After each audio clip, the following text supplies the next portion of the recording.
स्वागत है आपका फील्ड स्टडी मंत्रा यूट्यूब चैनल पे। यूपी ट्रिपल एस सी के द्वारा एक नोटिस निकाली गई थी कि ये जो जब ये ट्रेनिंग शुरू होने वाली थी 8,085 लोगों में से, तो उसमें जो सीटों की संख्या थी 6,144 लगभग, और उसमें से 1,921 मतलब सीटें वैकेंट दिखाई गई थी। लेकिन उसमें जो बाद का डाटा था वो नहीं था, लेकिन शुरुआत का जो डाटा था वो ले लिया गया था।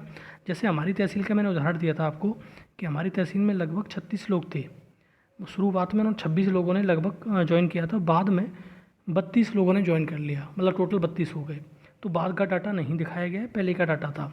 तो इस लोग बात पर भी बहुत सारे लोग फायर हो गए। दूसरा, इसमें वेटिंग लिस्ट की बात चली कि वेटिंग लिस्ट आनी चाहिए नहीं आनी चाहिए, और बहुत सारे लोगों ने कहा 29 तारीख को मतलब अपनी रिपोर्ट सबमिट करने के लिए बोला गया है कि 29 तारीख तक सब कुछ जो कुछ होना हो जाएगा। लेकिन 29 तारीख को मान सकता हूँ, कल मतलब संडे था तो नहीं आएगा, चलो एक आध दिन और देखते हैं। लेकिन दोस्तों ये बात हकीकत है कि वेटिंग लिस्ट के लिए जिम्मेदार है आयोग, मतलब परिषद। आयोग की कोई जिम्मेदारी इसमें नहीं बनती है। परिषद अगर चाहता तो ये वेटिंग लिस्ट निकाल सकता था। और परिषद किस पे ऊपर चलता है? परिषद चलता है तुम्हारी पूरा का पूरा मुख्यमंत्री जी के आदेश पर। तो मुख्यमंत्री जी जैसा कहेंगे वैसा करेगा परिषद। और बहुत सारे लोग कह रहे थे कि आपको अगर वेटिंग लिस्ट आ जाएगी तो आपको परेशानी हो जाएगी। मेरे को कोई परेशानी नहीं है। पहली बात तो ये, बहुत सारे लोग इस प्रकार की हरकतें करते हैं, इस प्रकार की बातें करते हैं, इसका कोई हकीकत से कोई लेना देना नहीं होता है। वेटिंग लिस्ट से मेरे को कोई परेशानी नहीं है। कुछ बेरोज़गारों को मौका मिलेगा, उनकी जॉइनिंग हो जाएगी, अच्छी बात है। लेकिन दोस्तों सच्चाई यही है कि परिषद या मुख्यमंत्री जी की तरफ से कोई आपको कुछ भी बताए, कुछ भी जताए, इसमें ऐसा कुछ भी कोई ठोस कदम नहीं उठाया गया है, और ना ही इस प्रकार की कोई भी हलचल है कि आपको ये वेटिंग लिस्ट देने वाले हैं। और सच्चाई को आप स्वीकार नहीं करते हो। आप और भी देख लेना, 10-5 दिन और गुजरने दो कि आपको खुद ही मालूम पड़ जाएगा, आपके सामने आ जाएगा क्या ये वेटिंग लिस्ट लाने वाले हैं। वेटिंग लिस्ट इतना आसान चीज़ नहीं है जितना आप समझ रहे हैं।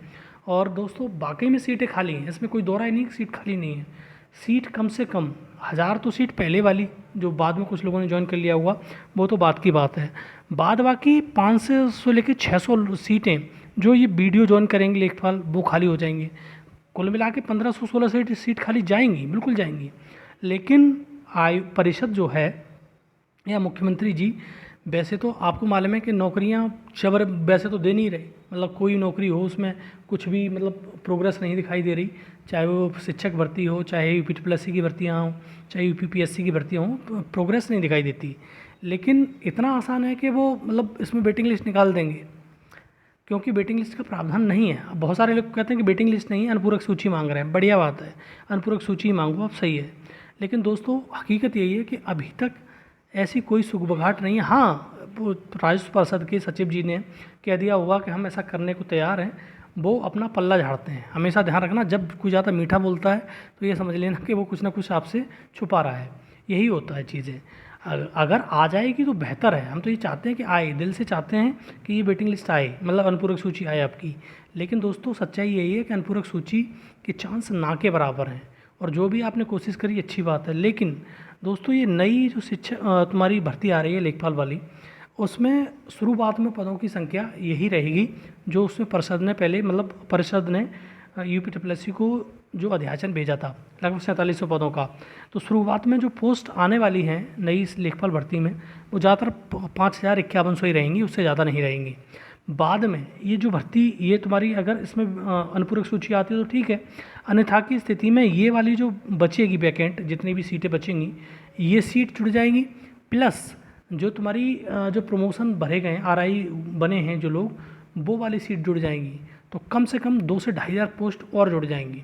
ठीक है, अगर 5100-5200 पोस्टों पर पहले नोटिफिकेशन निकाला जाता है यूपी ट्रिपल एस सी आयोग के द्वारा, और बाद में ये सीट और जुड़ जाती हैं, तो लगभग ही मान लेना 7,500-8,000 पोस्ट पिछली बार की तरह इतनी ही पोस्ट आएंगी। इसलिए दोस्तों अनुपूरक सूची की अपनी मांग करते रहिए, डिमांड करते रहिए, अच्छी बात है। अगर नहीं आती है तो एक बार को अपनी तैयारी में जारी रखिए, तैयारी बनाए रखिए, तभी कुछ काम चलेगा। ऐसा नहीं कि इस अनुपूरक सूची की डिमांड करते रहो, ना आए और फिर आपको दंश झेलना पड़े। इसलिए अपनी तैयारी पे जुट जाइए, लग जाइए। और दोस्तों मैं बता दूं, इसका नोटिफिकेशन पे जो कार्य है लगभग हो चुका है। नोटिफिकेशन आपको जल्द देखने को मिलेगा। शायद हो सकता है कि नवंबर फर्स्ट वीक में देखने को मिल जाए इसका नोटिफिकेशन, लेकिन मैं ये कहता हूँ कि नवंबर लास्ट में ये मान के चलिए आप कि नवंबर अंत में इसका नोटिफिकेशन देखने को मिल जाएगा। लेकिन सारी पदों पे पोस्टों पे नहीं मिलेगा। जैसे मैंने पहले शुरुआत में बताया, पोस्टों पे लगभग जो नोटिफिकेशन देखने को मिलेगा 5,5100 पोस्टों पे देखने को मिलेगा। बाद में जैसे और भर्तियां जैसे होती हैं, जूनियर असिस्टेंट में 3800 पोस्टों पे नोटिफिकेशन निकला, बाद में भर्ती पद ऐड कर दिए गए, और जैसे जूनियर इंजीनियर सिविल में बाद में ऐड कर दिए गए। इसी प्रकार से इतने ही पदों पे नोटिफिकेशन शुरुआत में निकलेगा, लेकिन बाद में इसको ऐड कर दिया जाएगा। ठीक है। और दोस्तों मैंने कहा था कि अगर 7,500 या 8,000 पोस्ट हो जाती हैं, 7,000 ही मान लो, 6,000 हो, 6,500 7,000 पोस्ट हो जाती हैं, तो आपको ये मान लेना कि 28-27 नंबर वाला भी सेफ रहेगा। और कहीं 8,000 हो गई तो 25 नंबर वाला पैट में एकदम सेफ है। आप तैयारी में जुट जाइए। अनुपूरक सूची की मांग करते रहिए। भाई आ जाए तो बहुत बेहतर है, इससे बेहतर कुछ हो नहीं सकता। अगर नहीं आए तो आप ये मान लीजिए आगे आपकी तैयारी जारी रहनी चाहिए। ठीक है दोस्तों, वेटिंग लिस्ट का कोई ऐसी सुगवाहट नहीं है। सही सच्चाई यही है। आपको कोई गुमराह करे, कोई कुछ भी बताए, वो बात अलग है। आप अपनी मांग भी करते रहिए, डिमांड भी करते रहिए, और पढ़ाई भी करते रहिए। ठीक है, यही मेरा संदेश है। और आप मानना चाहो मानो, नहीं मानना चाहो मत मानो। ठीक है दोस्तों, अगर इन्फॉर्मेशन अच्छी लगती है तो लाइक शेयर कर दिया करो ज़रूर। धन्यवाद दोस्तों।